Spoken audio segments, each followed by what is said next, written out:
maneno yako uyasikia? Captain Tesha nimemsikia. Amezungumza maneno mengi, lakini haya ni maneno ya kuwatia hofu wananchi.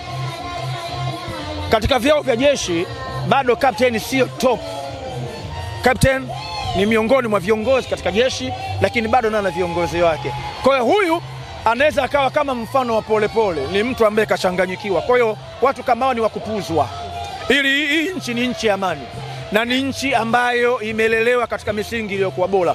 Mtu mmoja hawezi kuibomoa nchi hii hata awe na ushawishi wa kiasi gani. Kwa hiyo Captain Tesha anajaribu kama walivyojaribu kina Polepole, lakini hawataweza kuvuruga amani ya nchi hii. Yeye ni mtu mdogo, kapteni ni mtu mdogo sana. Bado ana viongozi wake na wanaweza kumuadabisha kwa hiki ambacho amekifanya.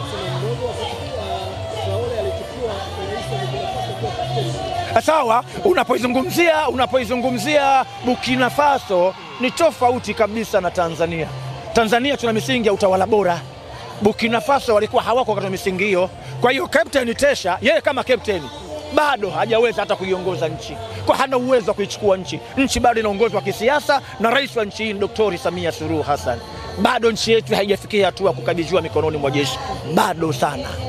Bado nchi ya kitawala ya kidemokrasia na itaendelea kubaki hivyo. Bado haijafikia hatua ya jeshi kuchukua nchi. Kwa hiyo kapteni anafurahisha ama anakwenda kuwatia hofu wananchi, lakini sisi tuwatoe hofu wananchi kwamba bado nchi yetu ni nchi ya kidemokrasia na sio nchi inayotawaliwa kijeshi, na haitotawaliwa kijeshi kwa sababu bado tupo kwenye demokrasia. Ukisikiza hata maneno yake, manake naye anashauri. Ukiona mtu anashauri manake hana uwezo wa kufanya. Angekuwa na uwezo alipaswa kusimama kusema sisi kama jeshi tunakwenda kuchukua nchi. Lakini yeye anasema jeshi lichukue nchi. Kina jeshi nani? Jeshi liko chini ya Mama Samia Suluhu Hassan kwa sababu yeye ndiye amiri jeshi mkuu. Kwa hiyo majeshi yote huyu ndiyo amiri jeshi mkuu wao. Kwa hawa wengine watakuwa wanajitekenya na kucheka wenyewe. Hakuna mtu akuvuruga amani katika nchi hii. Rais wa nchi, amiri jeshi mkuu wa nchi ni Dr. Samia Suluhu Hassan.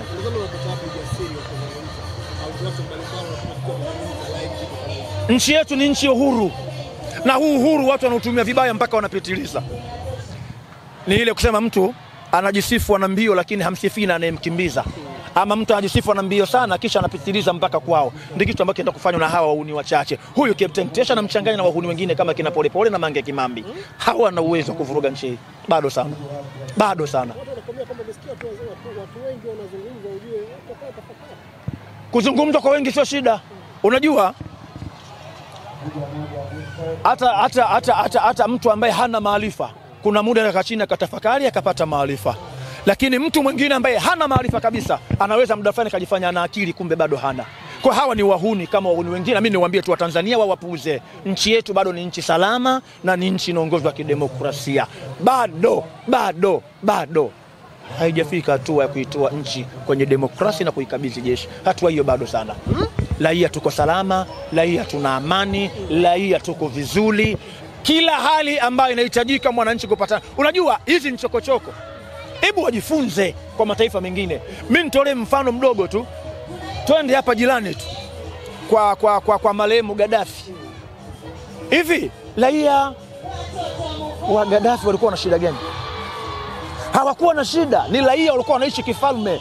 Walikuwa wanalishwa, walikuwa wanapata mahitaji yao kwa kukabidhiwa raia kama raia. Lakini rais marehemu Gaddafi alikwenda mbali, ilifika hatua kijana akifika umri wa kuoa serikali inatoa pesa kumwozesha. Hivi raia wanataka nini tena mbali na hilo? Lakini walishawishika, walimuona Gaddafi hafai. Leo Gaddafi kafa tena kwa kuuawa. Tazama hali walizokuwa nazo. Vile vya bure walivyokuwa wanapata leo wanapata. Ile hali ya wepesi wa maisha waliokuwa nayo leo wanapata. Kwa hivyo hata sisi bado tuko vizuri. Wasitoke watu wa kutushawishi. Mwingine tena nakutana na Sheikh Mkumba tuzungumze naye. Tuelewa kwamba yapo mengi ambayo yanazungumzwa lakini kubwa zaidi ni kuelekea uchaguzi mkuu.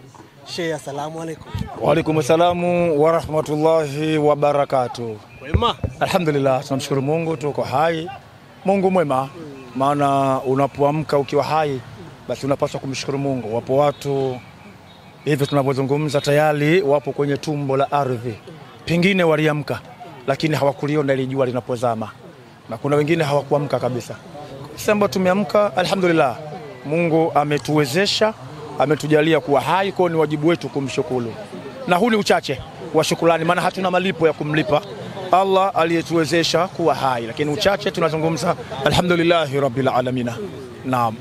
Tunajua kwamba huu ndio mwezi wa kwenda kuchagua viongozi wetu katika nchi yetu. Ndiyo. Na wewe ni mwana CCM, muandamizi wa Chama cha Mapinduzi CCM. Naam. Naam. Mmejipanga vipi wana CCM? Tumejipanga kushinda. Tumejipanga kushinda kwa sababu ushindi ni kawaida yetu. Hatukuzoea kushindwa, tumezoea kushinda. Kama tumezoea kushinda, maana yake tumejiandaa kwa ajili ya ushindi. Tumejiandaa kuchukua kata zote za Tanzania, tumejiandaa kuchukua majimbo yote ya Tanzania, tumejiandaa kuichukua nchi ya Tanzania chini ya uongozi wa Dr. Samia Suluhu Hassan. Hayo ndio maandalizi yetu. Hatuna shaka, hatuna tatizo. Na tunayazungumza haya ni kwa sababu unajua wahenga wanasema kizuri kinajiuza na kibaya kinajitembeza. Kila Mtanzania anajua mazuri yaliyofanywa na Chama cha Mapinduzi. Kila Mtanzania anaelewa mema yaliyofanywa na Chama cha Mapinduzi. Tuna kila hali, japo wako watu wanalalamika, wanapiga kelele, lakini ni kawaida mwanadamu. Hata manabii walikuja duniani wakafanya makubwa mazuri, lakini bado walipigwa mawe, bado walitukanwa. Kwa hiyo kwa mwanadamu kulalamika hata ukimtendea jema ni jambo la kawaida. Ila sisi kama Chama cha Mapinduzi, na mimi nikiwa kama mwanachama wa Chama cha Mapinduzi, naamini kabisa tunajiandaa kushinda, kwa sababu Chama cha Mapinduzi ni chama cha ushindi. Naam. Siku zimebakia chache, lakini bado maneno yanaendelea. Wapo wanakuambia kwamba Oktoba tunatoka. Sio kutiki, tunatoka, yani kuandamana. Maneno hayo yamekuwa mengi sana. Ni kweli. Ni kweli. Mimi ni watu ambao wanasema wanatoka, hatuwezi kuwabishia. Hatuwezi kuwabishia. Ni kweli wanatoka na lazima watoke, kwa sababu tuko ndani ya kinyang'anyiro. Akishapatikana mshindi kwenye kinyang'anyiro, yule aliyeshindwa anafanya nini? Lazima atoke. Kwa hiyo naungana mkono nao kwamba wapo watu Oktoba 29 watatoka, kwa maana watakuwa wamepigwa vibaya kwenye uchaguzi, watakuwa wamepigwa vibaya kwenye kinyang'anyiro kuanzia kata, jimbo mpaka ngazi ya urais. Kwa hawatakuwa tena ndani ya kinyang'anyiro, wao watatoka. Kwa hiyo kwa maana ya kutoka lazima watoke. Otherwise wao wanazungumzia kutoka kwa maana nyingine, lakini kwenye kinyang'anyiro lazima watoke, na watakaotoka ni Chama cha Mapinduzi. Oktoba tunatiki, wao wanatoka. Vuguvugu ambao linazidi kuendelea ya watu ambao wanaonekana kuupinga uchaguzi, wakina Polepole, wakina Mange, leo kaibuka mwingine aitwa Captain Tesha. Ile huoni kwamba anatengeneza hofu yale maneno kwa wananchi? Kawaida ya watu wasioitakia mema taifa ni lazima watengeneze hofu kwa wananchi. Hii ni kwa sababu tu hawalitakii mema taifa lao, lakini mtu yoyote mwenye kulitakia mema taifa atawajaza imani raia ili wabaki na amani waliokuwa nayo.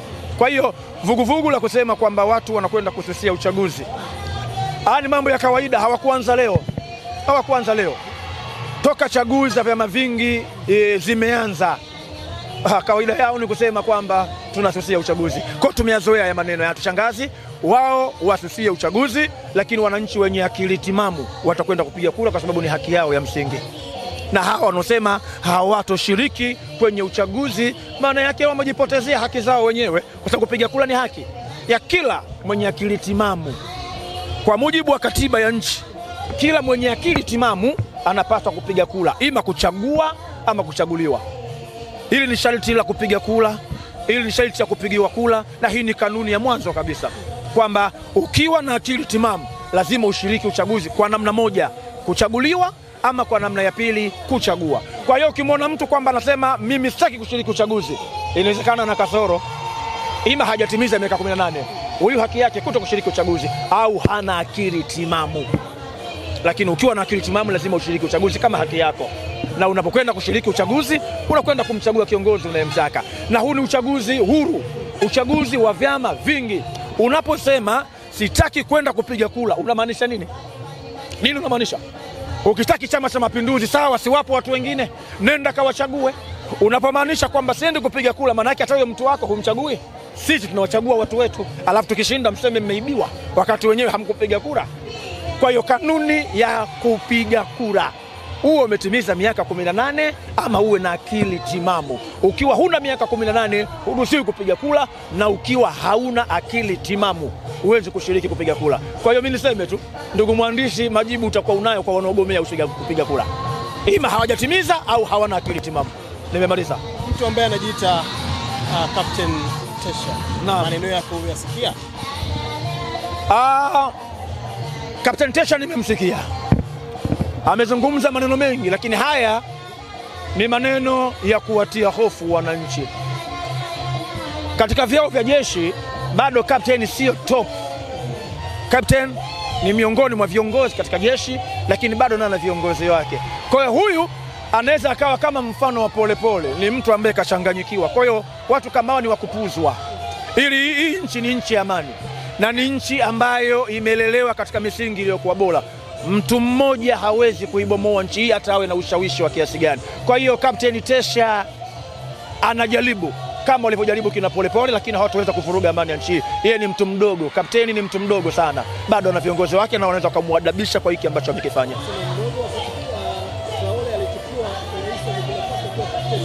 Sawa, unapoizungumzia Burkina Faso ni tofauti kabisa na Tanzania. Tanzania tuna misingi ya utawala bora. Burkina Faso walikuwa hawako katika misingi hiyo. Kwa hiyo Captain Tesha, yeye kama captain bado hajaweza hata kuiongoza nchi. Kwa hana uwezo wa kuichukua nchi. Nchi bado inaongozwa kisiasa na rais wa nchi hii Dr. Samia Suluhu Hassan. Bado nchi yetu haijafikia hatua kukabidhiwa mikononi mwa jeshi. Bado sana. Bado nchi ya kitawala ya kidemokrasia na itaendelea kubaki hivyo. Bado haijafikia hatua ya jeshi kuchukua nchi yetu. Kwa hiyo kapteni anafurahisha ama anakwenda kuwatia hofu wananchi, lakini sisi tuwatoe hofu wananchi kwamba bado nchi yetu ni nchi ya kidemokrasia na sio nchi inayotawaliwa kijeshi, na haitotawaliwa kijeshi kwa sababu bado tupo kwenye demokrasia. Ukisikiza hata maneno yake, manake naye anashauri. Ukiona mtu anashauri, manake hana uwezo wa kufanya.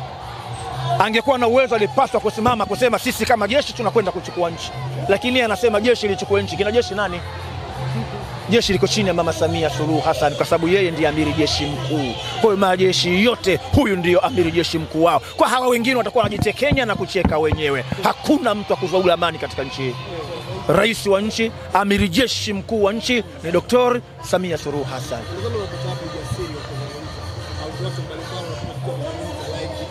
Nchi yetu ni nchi uhuru, na huu uhuru watu wanautumia vibaya mpaka wanapitiliza. Ni ile kusema mtu anajisifu ana mbio lakini hamsifii na anayemkimbiza, ama mtu anajisifu ana mbio sana kisha anapitiliza mpaka kwao. Ndio kitu ambacho kinataka kufanywa na hawa wahuni wachache. Huyu Captain Tesha anamchanganya na wahuni wengine kama kina Polepole na Mange Kimambi. Hawa na uwezo kuvuruga nchi hii. Bado sana. Bado sana. Kuzungumza kwa wengi sio shida. Unajua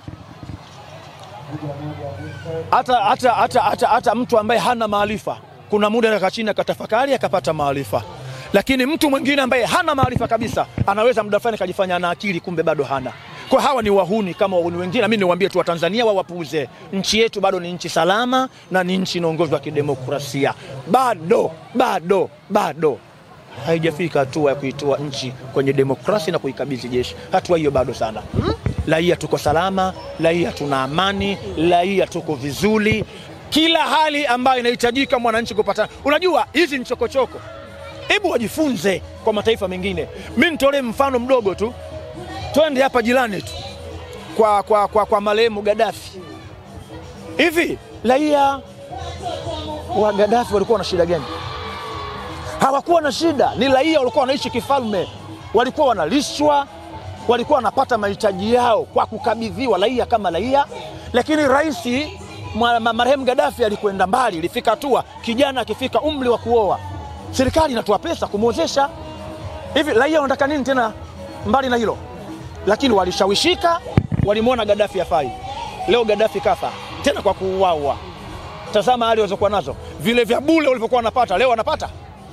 Ile hali ya wepesi wa maisha waliokuwa nayo, leo wanapata. Kwa hivyo hata sisi bado tuko vizuri.